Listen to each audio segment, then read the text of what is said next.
Here's a thought that will ruin your morning coffee. You are the last of your kind. Not in a dramatic movie trailer way. In a very literal, scientifically confirmed, mildly unsettling way. At some point in the last 50,000 years, every other human species on this planet went extinct. Neanderthals, gone. Homo erectus, gone. The Denisovans left behind so little evidence that their entire discovery started with a single finger bone. One finger, that's it. A species that once spanned half of Asia, reduced to a fragment you could lose in a couch cushion. We didn't win some glorious evolutionary championship, we just outlasted everyone. Like the last person at a party who didn't realize it was over.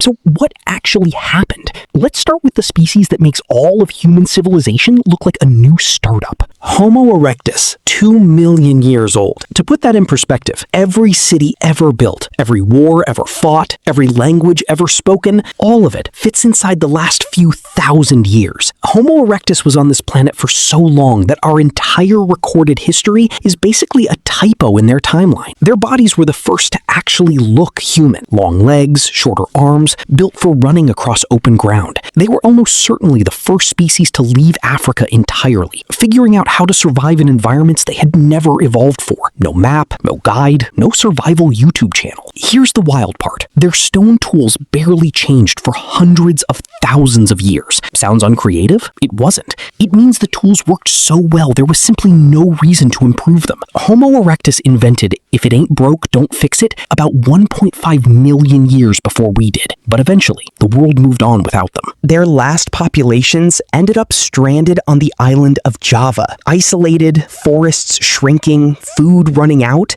A species that had survived literally everything the planet threw at it slowly ran out of options. Last fossils, 110,000 years ago. Gone. Now, here's the part nobody tells you. Neanderthals. For decades, scientists pictured them as dim, hunched cavemen grunting at rocks. That image was wrong. Almost embarrassingly wrong. Neanderthals were built like tanks. Compact, powerful, wide chest, thick bones. Their faces had heavy brow ridges and massive noses, designed specifically to warm cold air before it hit their lungs, which is genuinely more useful than anything we've evolved recently. Their brains were on average slightly larger than ours. They hunted massive, dangerous animals at close range. We know this because their skeletons show the same injury patterns as modern rodeo riders. They controlled fire. They made sophisticated tools. Growing evidence suggests they buried their dead with deliberate care. These were not primitive creatures. They were just unlucky neighbors. Around 45,000 years ago, Homo Sapiens started moving into Neanderthal territory. For a few thousand years,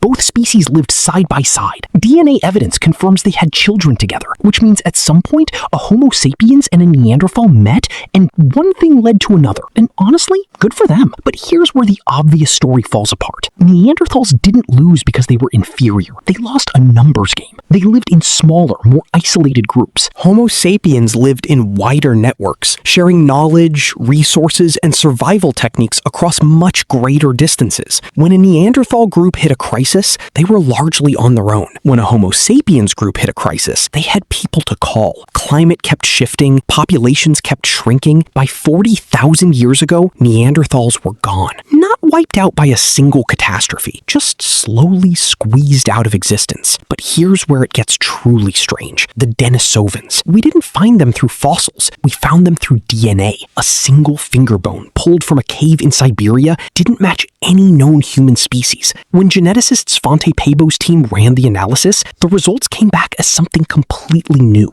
A previously unknown branch of the human family that had been hiding in the genetic record all along. Since that discovery, barely anything else has turned up. A few teeth, a jawbone fragment from the Tibetan plateau, and yet their genetic footprint is enormous. Denisovan DNA shows up in populations across Asia and Oceania today. Tibetans carry a Denisovan gene that lets them function at extreme altitudes, where most people's bodies would start shutting down. A species we can barely find in the ground is still literally keeping people alive. If that's not a plot twist, nothing is. So why did we survive when nobody else did? Not intelligence. Neanderthals had bigger brains. Not toughness. toughness, Homo erectus lasted 2 million years, not adaptability. Denisovans were surviving environments that would kill most modern humans. What actually separated us was something harder to measure: networks. When Homo sapiens learned something, a better tool, a new food source, a survival technique, that knowledge traveled between groups across vast distances. It didn't die with one community. When things went wrong, it had already spread. When the climate shifted and entire regions became unlivable,